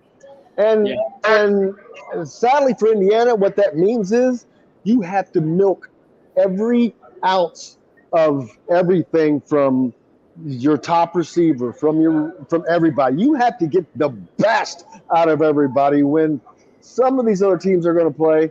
They don't have to get – this guy didn't have to have his greatest day every day. Indiana has to. They have to create those turnovers. They have to – because they're one of those teams that's on the margin, that's on the edge. And so they've got to do everything they can to put the advantages in their court, which – they did enough that last week. They're not going to have to worry about that for the next 2 weeks. But I think that they have time to educate themselves and get better at that. And Cincinnati I don't know. Might have been better if they could have played Nebraska before Cincinnati. But Wow. Oh, I'm sorry. That sounded a little Scott Frost, didn't it? Oh my gosh! It sounded like hold on, I gotta turn my headlights on. I can't see through the shade that just got thrown right onto my truck, man. You know what? And that's funny thing is, I did not that was not pre-thought, but as soon as it came out, I'm like, oh wow, that's funny. That's a little Scott Frostish, baby. Yeah, that's what Scott Frost said got him in trouble with Indiana. Yeah, I love the pseudo Indiana-Nebraska rivalry, but if there's anything I never would have expected 10 years ago, it's that. If Indiana beats Nebraska this year, Scott Frost gets fired almost immediately within days. I think that's fair. And there was nothing, and I mean nothing in college football that would be more ironic, because he disparaged Indiana in 2019 in some closed-door meetings, and it really pissed Indiana off. Tom Allen and Fred Glass, they were pissed off. Yeah. And I was down there in 2019 when they won that game. I mean, it was like Joe Namath. It was like this. It felt like Joe Namath, coming off the field in the 1969 Super Bowl, whatever. It was like, oh, I got something for you. 374 straight sellouts, baby. Yeah. Yeah, and I tell you what, I think if we could transition quick, if you don't mind, but no, not at all. Dustin and I both picked Nebraska to beat Georgia Southern. I mean, why would you not? Well, why would you not? Because Nebraska's defense. Are you talking about this week? Yes. Yeah, I'm talking about tomorrow's football contest. Georgia State. Georgia Southern. Oh, I thought they played Georgia State. Nope. Georgia Southern, Nebraska. I mean, it's right around a 17-point spread. Again, I expect Nebraska to win the game, but will they cover the spread? If you've got an itch for a big money line payoff, I'm just saying, take a look at that. That could very easily be like a 41-38 type of shootout. I mean, I expect points on the board. I'm not saying that the upset will happen. I'm saying it's something to keep an eye on. I cannot believe the troubles they're having there.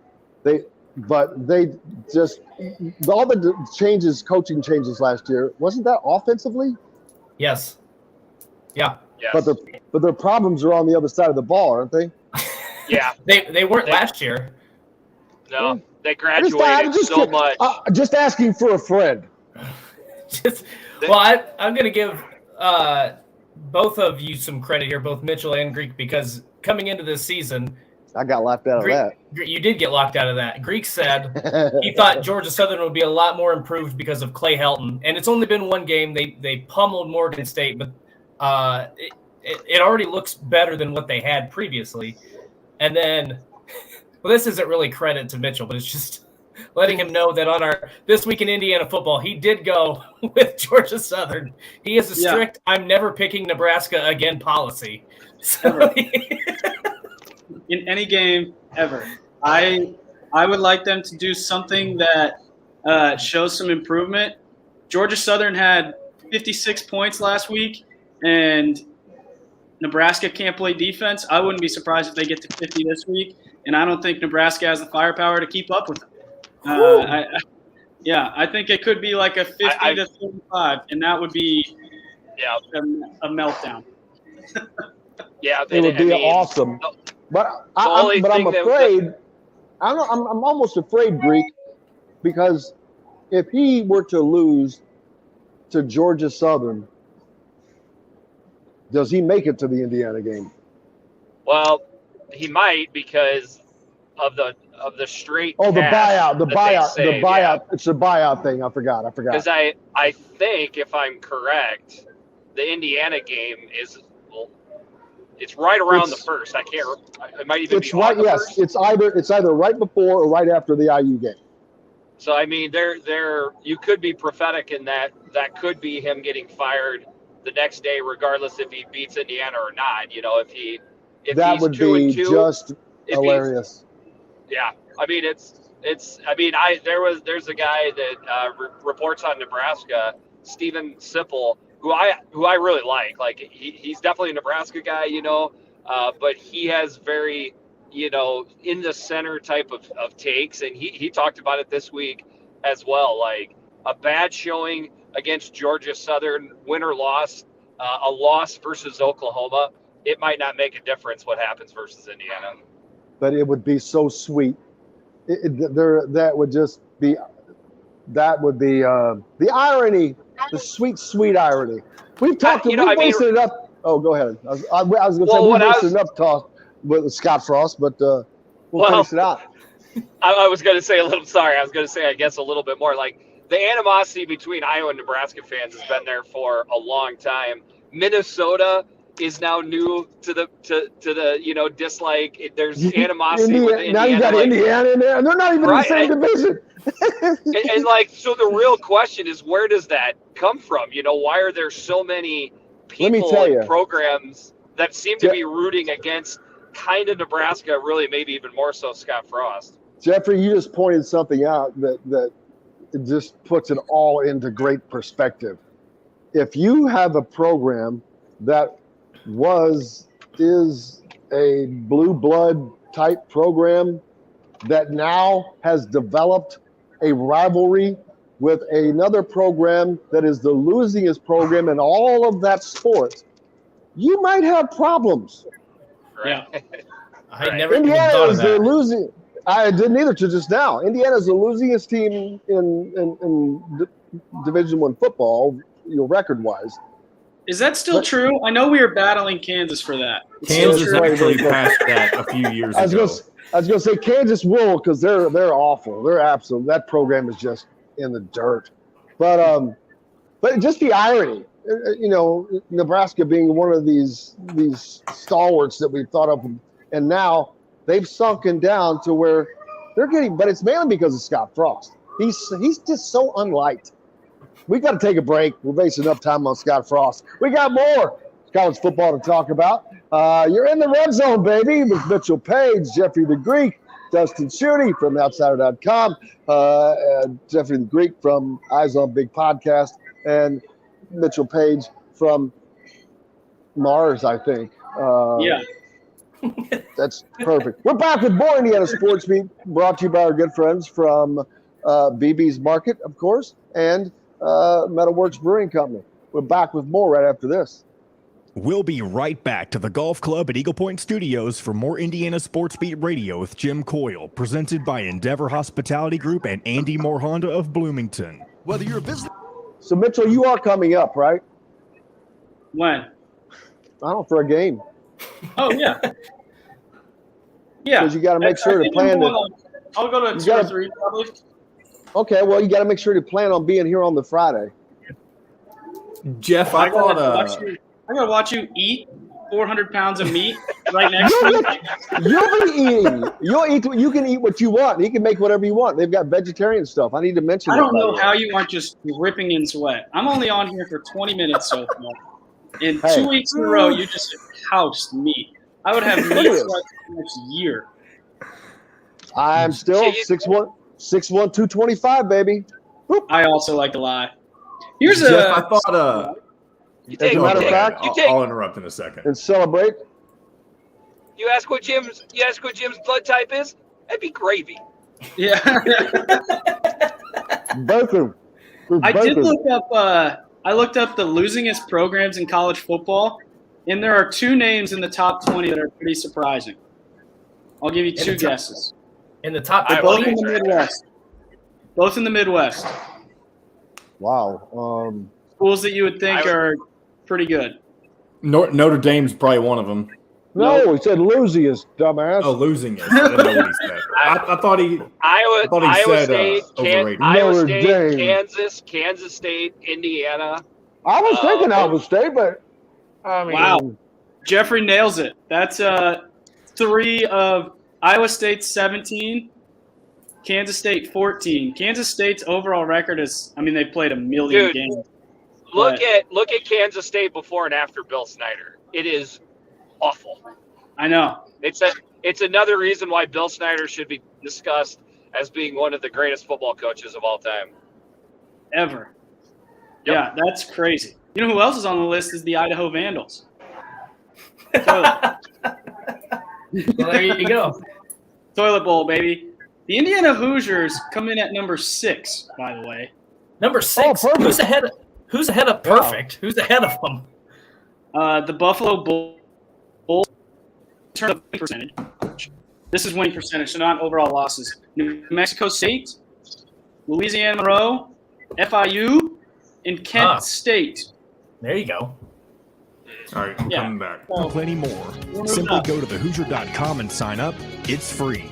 You can also find full episodes of Indiana Sports Beat Radio on the homepage or on the station every week, Monday through Friday. If we're not on a station where you live, we should be. Ask for Indiana Sports Beat Radio. This segment is brought to you by Bubba's 33 in Clarksville. Pizza, burgers, beer. Now back to the golf club at Eagle Point Studios for more Indiana Sports Beat Radio with Jim Coyle, presented by Endeavor Hospitality Group and Andy Moore Honda of Bloomington. Welcome back to Indiana Sports Beat Radio, coming to you live from BB's Market here in Bloomington. Of course, this segment brought to you by Bubba's 33 in Clarksville. If you're down in the southern Indiana area, right off of I-65, stop in. Pizza, burgers, beer. They've got 51 TVs in that place. That's a great place to watch a game. I haven't walked around much today, so I should do that as we walk and talk, a little walk and talk segment. A little grocery shopping. Actually, I want to go over to get a pen for our next segment because we're going to have to pick some games for this weekend, so for us to all pick. And I already like the one. I didn't get a chance to bet on anything last week. It was too busy with games and all that, but I'm not going to let that pass me by this week. But I already like 2 things. I am absolutely betting against Nebraska. I love that. And then what was that other? It was earlier, Dustin, that you mentioned. Which one? If you're looking for daggone! If you're looking for, maybe it was Jeffrey that said if you're looking for something Yeah, that was Georgia Southern, Nebraska. That was one. Money line. Well, no, I thought you and I were talking about a game earlier in the show. Maybe in the first. We talked about yesterday. We talked about North Carolina. Who do they play? Georgia State. Oh, there you go. App State, Texas A&M. Now, who's North Carolina play? I thought they played Georgia State. That's what Georgia it was. State. That's why I had Georgia State on my mind. Yes. So I like North the Carolina. over. I like the over in that game. Yes. What is the over? Let me tell you. Enough. It 170. It is 64.5. That's it. Yep. Man, North Carolina gave up 40 points in the fourth quarter to App State. 40. Gene Chizik doing a great job with that North Carolina defense. Oh, and guess who else is on that North Carolina defense? Indiana's defensive coordinator from last year. Really? That's correct. Yeah, I've talked about this week, but not with you guys. Point a few things out. You want to look at Indiana's troubles last year. Their defensive coordinator is now a part of this North Carolina staff that gave up over 60 points, but 40 in the fourth quarter to App State. Their quarterback, who couldn't do anything under last year's offensive coordinator, back out under Kalen DeBoer in Washington, gets the starting job hands down, throws for over 300 yards in his debut out there. So there's a little look at what could have been at Indiana last year when the pieces, all the right pieces are in place. When you don't have the right pieces in place, things don't work. Yeah. Yeah. But I like that North Carolina over. That seems to be as good a segue as any to talk about the Iowa State game.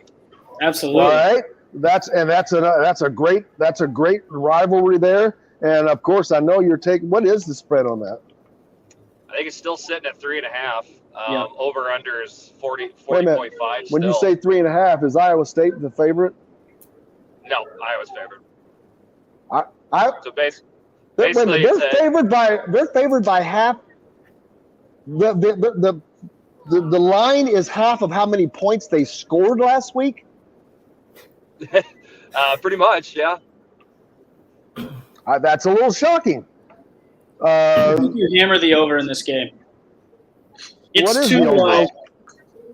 I tell you what, like, what's the over? The more I looked at the game total, the more I decided that is definitely something to stay away from. I don't know if this is exactly breaking news, but I feel pretty good that Alex Padilla is either going to start the game or he's going to get put in very quickly.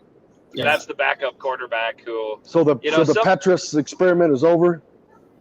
God, I hope so. I got nothing but respect for that kid as a human, and he's going to be awesome in life. But like we've seen enough. The no player is bigger than the program, and I'm not saying Alex Padilla is going to come in and throw for 300 yards, but he's mobile. He can get outside the pocket and extend plays.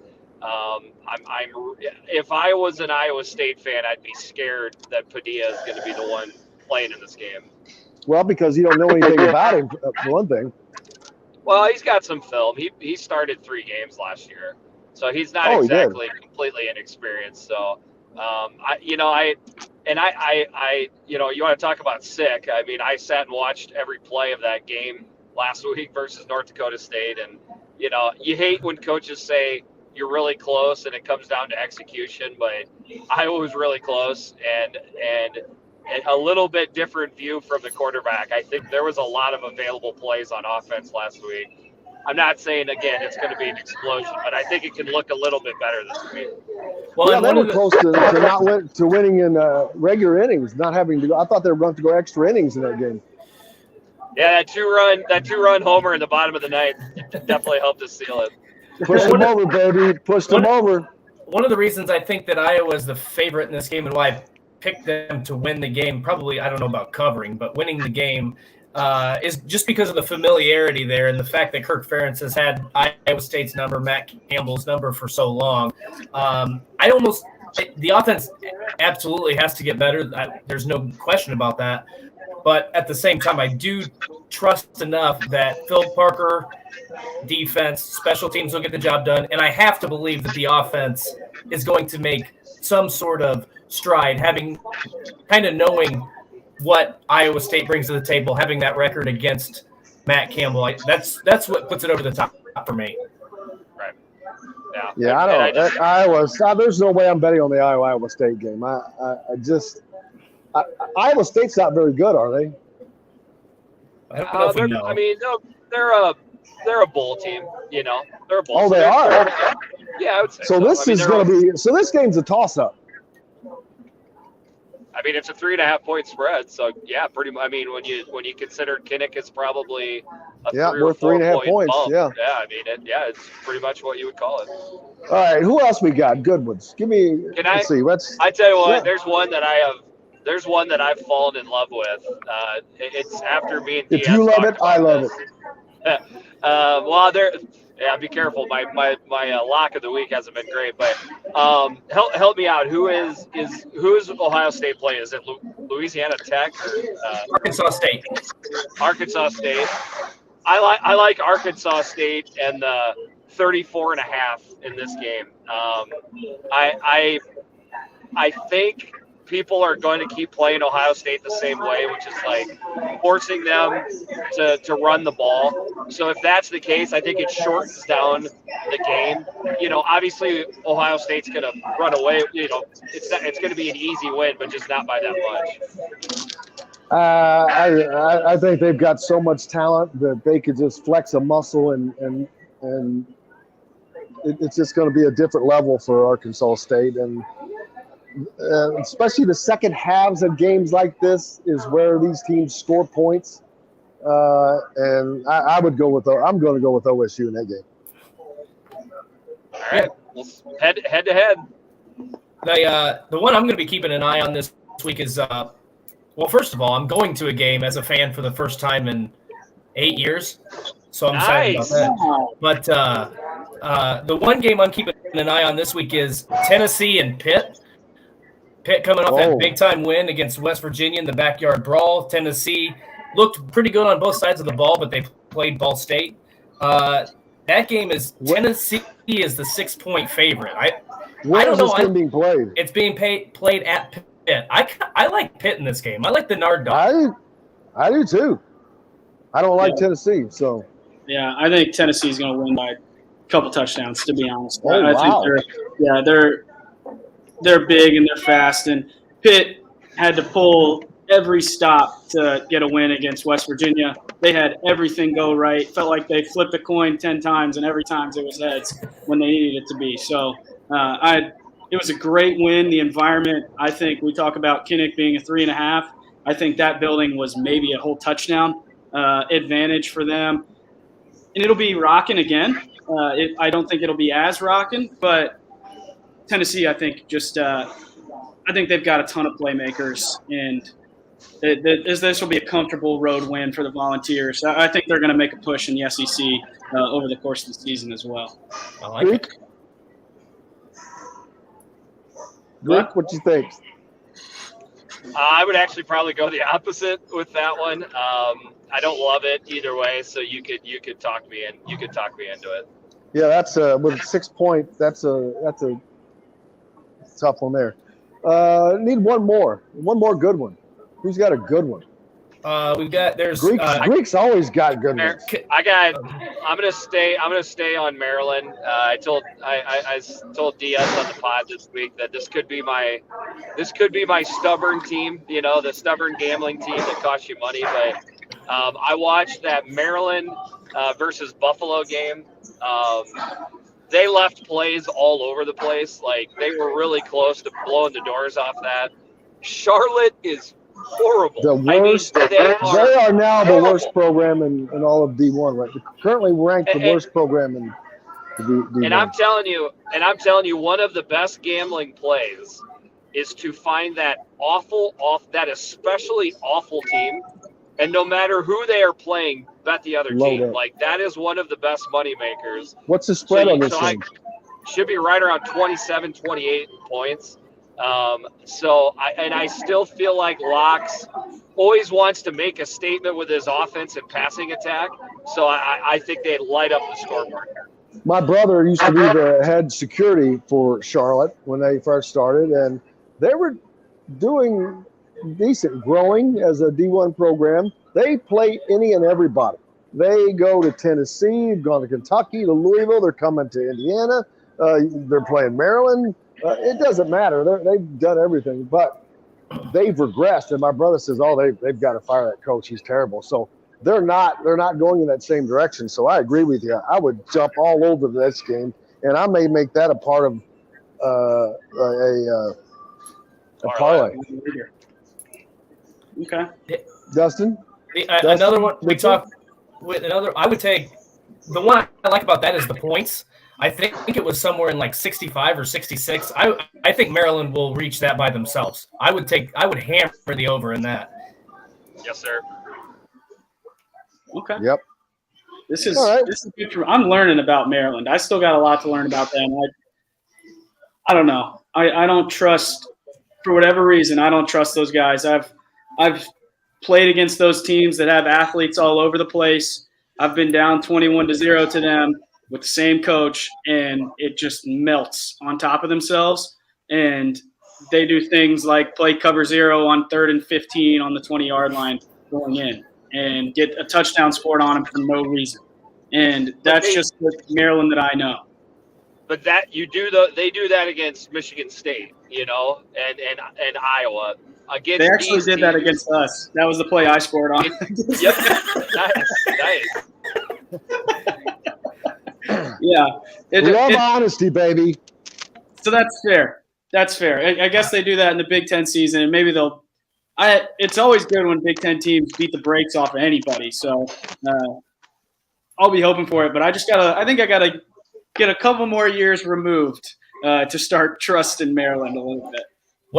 Maryland is on a roll, period. Yeah. Their football program with Loxley has just done nothing but head up, and their basketball program is about to make a gigantic jump. They are landing big-time recruits. So Maryland, I think, is just now about to start reaping the benefits of being in the Big Ten. And 2 years from now, they start getting that $100 million a year payout because Rutgers and Maryland, when they first 6 years, they got partial payouts. Yeah. Rutgers has borrowed a ton of money against it. UCLA, USC, when they come in, they get the full payout immediately. So, but that's because it's USC and UCLA.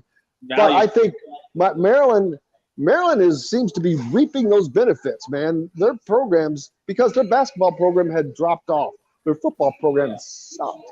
And that's not the case right now. It's the opposite. No. Yeah. And they're continuing to improve. And I think it's more just a personal thing for me. I just need a couple years. And I think it's interesting to listen to you guys talk about it from more of a objective versus subjective point of view. So I'm gonna have to tune in. To be honest, I have not watched a Maryland football game in 3 years. I don't know that game's on TV. Jeffrey's muted. He doesn't know it. Okay, well that's perfect. I'm sitting here looking at I'm looking at. There's a raspberry bar. There's an apple pie. Oh my God, lattice like apple pie. Marry Me cookies, salted toffee chocolate chip cookie, brown butter bourbon something cake. Hello, Dustin. Rustic blackberry tart. Jeff, you're muted. Limoncello cheesecake. Another bet.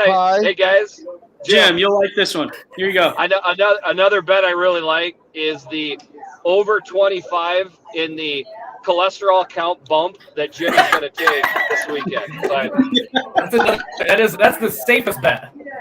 Yeah, you say that, but I'm telling you, I'm keeping it. This is it. I leave here and I fast until I come back next Friday. He just never eats again. Yeah, I won't eat for a week.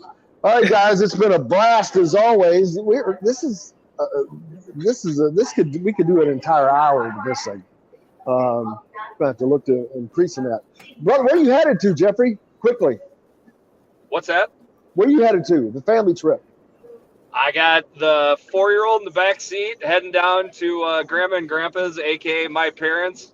Hang out, watch some football tonight, and then the brother and I will head into Iowa City tomorrow morning to go watch the game. Go There Hawks. you go. Mitchell, you got 10 seconds. I am actually playing in a golf tournament this weekend up in Pinehurst, North Carolina. Oh, So, wow, Pinehurst. I know in the the guys there. I'll send you some information. Good luck in that. Dustin, luck, you're man. going as a fan to a football game. Have fun. I hope you have a blast. Guys, thank you so much. Thanks to Zach Osterman, of course, and to Kyler Staley, John, the producer, as well. Most importantly, thanks to you guys. Without you, we have no reason to be here. And, of course, everybody at BB's, JD, and the whole crew. You're missing out if you don't stop by here. Can't wait to get back on Monday to see what happened over the weekend. Until then, I'm Jim Coyle. I will see you on the radio. Thanks for listening to Indiana Sports Beat Radio. Be sure to subscribe to our YouTube page for more clips and team coverage of Indiana basketball, football, and more. You can also find full episodes and tons of other content on thehoosier.com. We'll see you next time for another edition of Indiana Sports Beat Radio.